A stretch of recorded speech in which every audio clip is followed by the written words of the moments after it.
Your sorcerers, you want to be your back fighters, and your priests, you want to be the front four.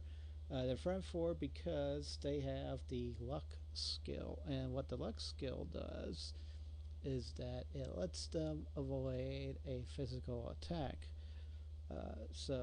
If their luck skill was significant, like let's say 100 to 200, a monster would have a probability of missing the priest, whereas if they weren't attacking a priest, like a sorcerer, they would hit the sorcerer but miss the priest. So that's where luck comes into play. It's just physical attacks. It may have some effect on spells against the party. I don't honestly know, but yeah. So you can't just create pure priests and pure wizards though, because they will not be very effective. So our best combination is to probably have a combination of fighter priests and fighter wizards. Now, due to the stat cost for creating a fighter sorcerer, you probably should make some. Well, actually, your priest will be triple classed. So, two of them will be thieves, and two of them will be rangers. So, you got fighter priest rangers, fighter priest thieves, and then fighter sorcerers in the rear rank. Okay, so that is pretty much everything in a nutshell. I'm going to go ahead and kind of show you the emulator interface a little bit. So hit the F10 key, file, lets you do some state saving. I don't want to do that. I want to kind of play the game as it is, and whatever happens, happens. Of course, if I get my party killed, that's going to mean a reload. There weren't very many places that you could save in the game. You could save in camp, and you could save at the inn. That's a little bit more than what you were given in the fantasy game. In fantasy, you could only save at the inn. Well, actually, I think in this game it may be the case as well. I can't remember.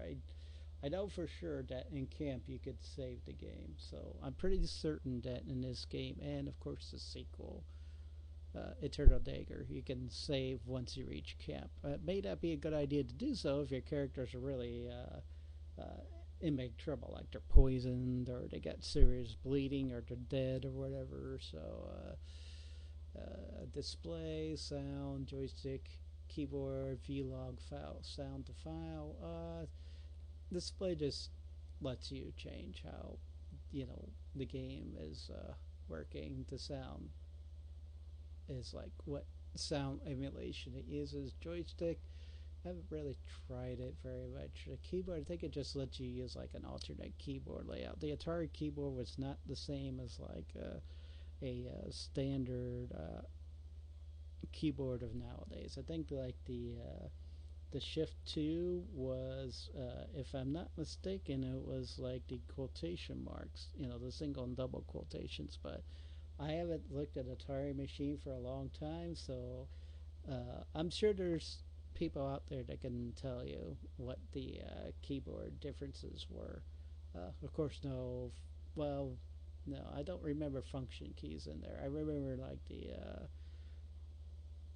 pressing like option or whatever when you started the machine up. That could sometimes have an effect on things. But it's been obviously a long time since I've played it actually on the Atari machine itself, so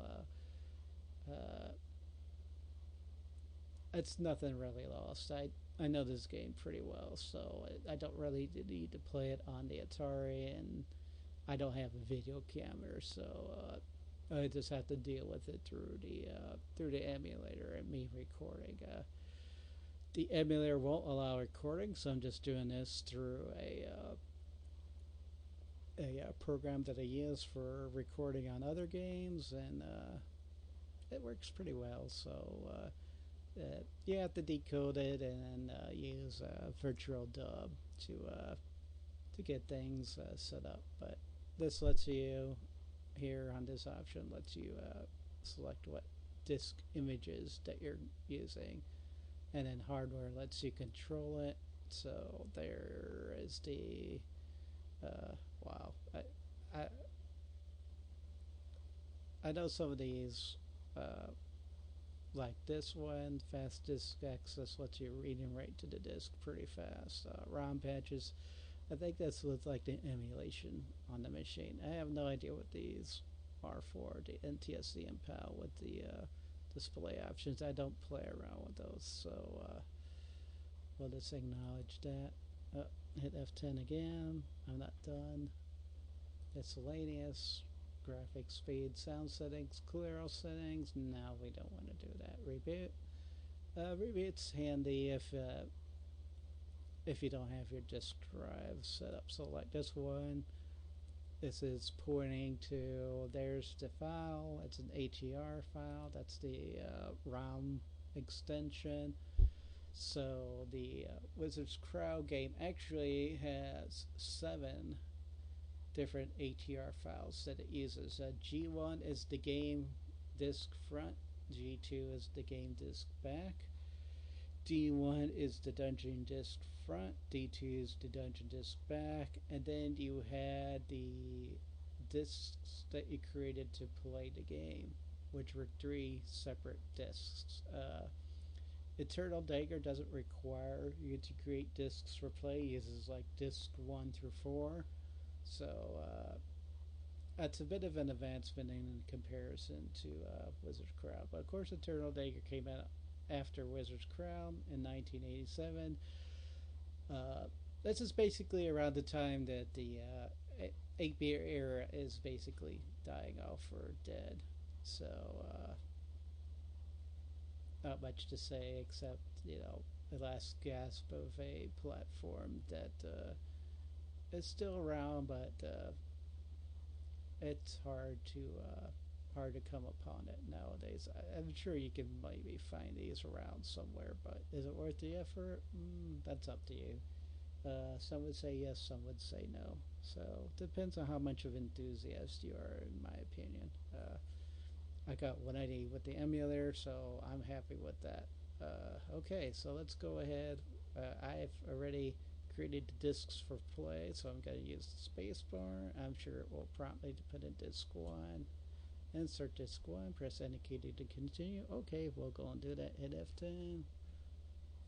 Atari disk drives. We'll go over, and yeah, there's my fantasy attempt with Atari. That didn't work out very well. The Atari files were corrupted, so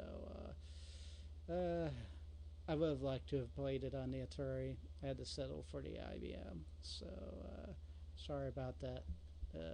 These things happen. I might be able to find it for the Atari version. Oh, I know where to find it. I could try Holmes' site again. There's a site called Holmes Atari, HOLMES, and he had a whole bunch of ROMs for the Atari machine. So that's probably going to be my best resource if I ever try and play Fantasy on Atari. But you only got Fantasy 1, so I already played through that on IBM. And Atari, there was no Fantasy 2 or Fantasy 3 for Atari as far as I know, so I'm better off with sticking with the IBM version, which I finished not too long ago.